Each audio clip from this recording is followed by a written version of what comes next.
আঙ্গুর গাছ লাগানোর পদ্ধতি, এই পদ্ধতিটা কোনো কৃষি অফিসারও বলে না, আর নার্সারিওয়ালারা তো বলেই না, তার কারণ ব্যবসা করার জন্য বলে না। ওনারা কথা একবার কিনে নিয়ে যাক, টক হবে, আবার কেউ মিষ্টি ছাড়া, এগুলি আমার কাছে ওই কথা নাই।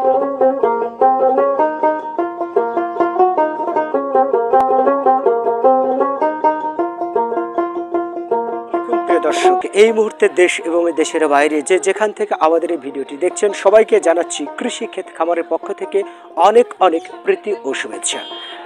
হ্যাঁ প্রিয় দর্শক, শিয়াল মামা অনেকে চেষ্টার পরেও যখন আঙ্গুর ফল খেতে পারেনি তখন বলেছিল আঙ্গুর ফল টক। বাংলাদেশের অনেক লোকের মন্তব্য রয়েছে যে আঙ্গুর ফল নাকি বেশিরভাগ অঞ্চলে টক হয়, কিন্তু আজ আমরা এই মুহূর্তে যে স্থানে অবস্থান করছি সেই রাজা মহারাজার নাটোর, কাঁচাগোল্লার নাটোর আর বড়লতার শহরের নাটোরের প্রাণকেন্দ্রে দাঁড়িয়ে বলছি এই উত্তর চৌকিরপাড় গ্রামে একটি বোরাক্স গ্রামীণ মডেল এই কারখানার সামনে গড়ে উঠেছে ছোট্ট একটি আঙ্গুরের বাগান এবং সেই সাথে এই আঙ্গুর ফলের চারাও বিক্রি করছেন। তিনি গত 3 বছর থেকে এই বাগানটি চাষ করে আসছেন এবং অল্প সময় তিনি সফলতা লাভ করেছেন। আমরা কথা বলবো এই প্রতিষ্ঠানের পরিচালক কামরুল হাসান ভাইয়ের সঙ্গে। আঙ্গুর ফলের বাগান কিভাবে শুরু করলেন? এটা ভাই আসলে আমি দীর্ঘদিন জাতীয় পরপর 2 বার পুরস্কার পাওয়ার পরে তারের কারখানা করি, বিভিন্ন নার্সারি করি, মালটা করি। মালটা এখানে নাটোরে 5 বিঘি করছে, মালটা মোটামুটি মালটাতে আমি বড় ধরনের ধরা খেয়েছি। আচ্ছা, নিজস্ব ওই যে 60,000 ছিল মনে করেন মালটা গাছ আমি নিজে হাতে কাটেছি। ভিয়েতনামে নারকেল গাছ কাটেছি। এখানে ছাড়াও আপনি বড় বাগান আছে? অনেকগুলি বাগান একটা না। আঙ্গুর ফলের এই কারণে গেলে মানুষ বলে আঙ্গুর গাছ কিনে আসে পর লাগানোর পর লাগাই, কিন্তু আসলে টক হয়। কিন্তু এর ভিতরে যে কোনো রহস্য নাই, কোনো কিছু নেই। এই নার্সারির ব্যবসালারা নার্সারি ব্যবসা করার জন্য কৃষিবিদরাও শয়তানি করে এগুলো সত্যি কথাগুলো বলে না, শুধু এমন কাজ করে দেয় যে লাগানোর পরে টক হয়, কিন্তু আসলে টক মক কিচ্ছু হয় না। এগুলো হচ্ছে লাগানোর মধ্যে প্রসেসিং। এই আঙ্গুর গাছ সবসময় বালুর উপর, মরুভূমির উপর এবং পাথরের উপর হয়, পরিষ্কার কথা এটা। আচ্ছা, যে কোনো এই রহস্য ছাড়া এবং মাটির স্তর তৈরি করে বালু, মাটি, পাথর, খুশি পাথর দিয়ে মাটির এক অংশ দিয়ে এগুলি তৈরি করে। নাটোরে মনে হয় এই প্রথম আপনি শুরু করেছেন। আমি এটা মনে করেন যে এই গাছের বয়স 6 মাস হয় নাই, মোটামুটি 27 থোপা ধরছে। যে কেউ বলেছি যে আপনি আইসি খেয়ে গাছের চারার অর্ডার দিতে পারেন, আমার এখানে খাবেন এবং আমার বাগানে যাবেন, নিজস্ব বাগান আছে, নিজের বাগানে যে খেয়ে তারপর অর্ডার দেবেন গাছের চারা।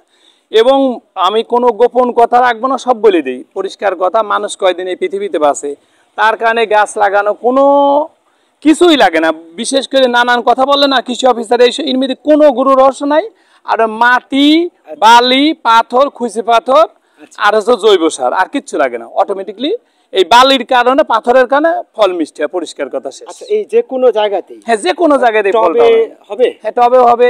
আচ্ছা, অর্থাৎ ছাদের উপরে কোনো বস্তা মাটি করে যে কোনো মাটি ও স্তরটা তৈরি করতে হবে। মেন কথা স্তর তৈরি করতে হবে। স্তর বুঝাতে আপনি মনে করেন প্রথমে জৈব সার দিলেন, অথবা জৈব সার, মাটি 1 অংশ, জৈব সার 1 অংশ, মাটি 1 অংশ, খুশি পাথর 1 অংশ, মাঝারি ধরনের পাথর 1 অংশ, মোটা বালু। আচ্ছা। আর এই যে রাবিশ জাতীয় যে কুচি রাবিশ আছে না, এই রাবিশ, এই 6টা স্তর দিয়ে মিশিয়ে যদি দেন সবচেয়ে ভালো হয়। আর না দিলে আপনি 6 ইঞ্চি করে যদি হচ্ছে আপনি স্তর তৈরি করেন, এটা বস্তার ভিতরে, টবের ভিতরে, মাটির উপরে, যে কোনো জায়গায় 1 ফিট জুড়িয়া, যে কোনো জায়গায় আঙ্গুর লাগান, আঙ্গুর মিষ্টি হবে। যে টক হয় এটা মিথ্যা কথা।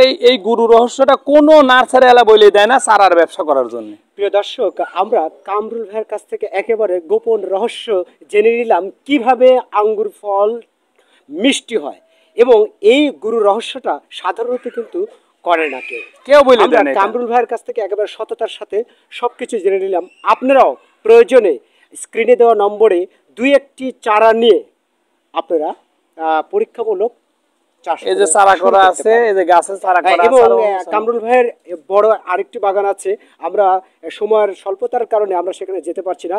এই যে আপনি এটা খেয়ে দেখতে পারেন, নিজেও খেয়ে দেখতে পারেন। দেখেন আপনি নিজেই খেয়ে দেখেন। কামরুল ভাই আমাকে একটু দিচ্ছে, আমরা একটু খেয়ে দেখতে পারি, দেখি। এবং গাঢ় মিষ্টি, একেবারে গাঢ় মিষ্টি হয় এটা। আপনি ছিঁড়ি খায় দেখতে পারেন, এগুলো দেখেন অরিজিনালি মিষ্টি। এবং আমি যেহেতু এটা খাদ্য জিনিস, খাবার জিনিস, এটা খেতে এবং কোনো বীজ দেওয়া নাই, কোনো কিছু নেই। এগুলো গোটা বাংলাদেশে গোটা বাংলাদেশে আমি তারটা দেই, কিন্তু গোটা বাংলাদেশে 64টা জেলাতে আমার তার যায়। আচ্ছা আচ্ছা জিআই তারটা দেয়, নিজস্ব এই তারগুলো আমি নিজে বেড়া করে মহিলাদের নিয়ে কাজ করি। আমার কামে ক্ষুদ্র কুটির শিল্প এবং আমার ব্যাংকে কোটি কোটি টাকা নেই। হয়তো মানুষ বলে ভাই বিল্ডিং দিয়েছে, হনে বাড়ি, ওই নার্সারি পাশে বাড়ি, আমার কোনো কিছু, আমার কোনো টাকা নাই। আমি যা 2 পয়সা বেশি ইনকাম হলে লোক নিয়োগ দিই, পরিষ্কার আমার এটা কাজ। হ্যাঁ দর্শক, 2 পয়সা টাকা বেশি হলেই সঙ্গে সঙ্গে লোক নিয়োগ দিই আমি, আমার পরিষ্কার কথা এটা। আমাদের এই ভিডিওটি দেখার পরে যদি কেউ চারা নিতে চায় তাহলে আপনি কি চারা দিতে পারবেন? অবশ্যই চারা দিতে এটা পারবো courier এবং service এর 7 দিনে মাধ্যমে দেন? বাংলাদেশের 64 জেলাতে আমি যেরকম তার পাঠাই, চারা পাঠা দিতে পারবো। তাই না? হ্যাঁ অবশ্যই চারা, আমি যেরকম তার পাঠাই সব ধরনের তার আমি পাঠাই বাংলাদেশে 64 জেলাতে। আমার কথা যত কুরিয়ার সার্ভিসগুলো আছে আমার নাম জিজ্ঞেস করলে জানে যে ওনার মাল আসে। মাল আসে। হ্যাঁ এই জিআই তারগুলো আমি স্বল্প মূল্যে মহিলাদের দিয়ে এগুলো বিক্রি বানানেই, এবং স্বল্পরা বসে থাকে, তো যে মহিলাগুলো বেকার ওরা বসে থাকে মোটামুটি দিনে 200-300 টাকা করে পায়। এই নেট বোনা এরকম এই একই কাজ নার্সারিগুলোতে মহিলা দিয়ে পরিচালনা করি। আচ্ছা কামরুল ভাই, আরেকটি প্রশ্ন, এই চারা আপনারা কিভাবে তৈরি করছেন এখান থেকে? এই যে চারা দেখেন এখানে তৈরি করছি, জাংলাটা উঁচা তো সেই জন্য দেখানোর সমস্যা হচ্ছে, অনেক উঁচা জাংলা। এই যে চারা ই করা পদ্ধতির নিয়ম হচ্ছে, চারা হচ্ছে কি খুব সহজ পদ্ধতি, 15 দিনের মধ্যে হয়ে যায়।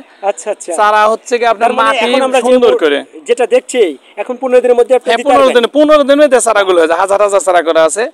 আপনার জৈব সার কিছু অংশ, বালু কিছু অংশ, এঁটেল মাটি কিছু অংশ দেওয়ার পরে জৈব সার, বালু আর হচ্ছে এঁটেল মাটি কিছু বেশি করে ছানতে হয়, মানে এরকম করে সুন্দর করে আঠা করতে, আঠা করার পর সুন্দর করে একটুকুনি সামান্য কেটে লাগা দিলে পরে 15 দিনের মধ্যে চারা হয়ে যায়, এবং 6 মাসের মধ্যে আপনি আঙ্গুর পাবেন। আর মানুষ বলে যে আঙ্গুর হচ্ছে কি বছরে একবার দেয়, সম্পূর্ণ মিথ্যা কথা। এগুলো দেখেন ওই যে একটা দেখেন, এই যে এগুলো খাওয়ার হয়ে গেছে, গতকালকে কাটেছি 27 থোপা কাটেছি 6 মাসের গাছ থেকে। আবার এই যে দেখেন, এই যে এটা দেখেন, এই যে এটা দেখেন, এই যে আবার বের হয়েছে আঙ্গুর, আবার এই যে ফুল বের হয়েছে, এই যে ফুলের থোকা, এটা এই যে ফুলের থোকা দেখেন, এই যে এটা ফুলের থোকা বাড়াচ্ছে, আবার ওপাশে জাংলা গুটি গুটি হয়ে গেছে ওদিকে, বুঝছেন? অতএব এগুলো মানুষের কথা বিশ্বাস না করি আপনার লাগানোর পদ্ধতি জানবেন, আর কিছুই না, শুধু লাগানোর পদ্ধতি, আঙ্গুর গাছ লাগানোর পদ্ধতি। এই পদ্ধতিটা কোনো কৃষি অফিসারও বলে না, আর নার্সারিওয়ালারা তো বলেই না, তার কারণ ব্যবসা করার জন্য বলে না। ওনারা কথা একবার কিনে নিয়ে যাক, টক হবে, আবার কেউ মিষ্টি ছাড়া, এগুলি আমার কাছে ওই কথা নাই। আমার কাছে পরিষ্কার সঠিক কথাগুলো পাবেন ইনশাল্লাহ। তবে পৃথিবীতে যতদিন বেঁচে থাকবো ততদিন সঠিক কথাগুলি বলে দেবো আমি। শেষ। অনেক অনেক ধন্যবাদ কামরুল ভাই, আপনি এই একটি সত্য বিষয়গুলো আমাদের সামনে বা দর্শকদের সামনে, বিশেষ করে কৃষক ভাইদের জন্য যে সুখবরটা আপনি দিলেন, আপনাকে দীর্ঘায়ু জীবন দান করুক আল্লাহ, এবং সেই মুহূর্তে আপনার দীর্ঘায়ু জীবন কামনা করছি, সফলতা কামনা করছি আপনার প্রতিষ্ঠানগুলোর, সেই সাথে বাগানের। আচ্ছা ঠিক আছে।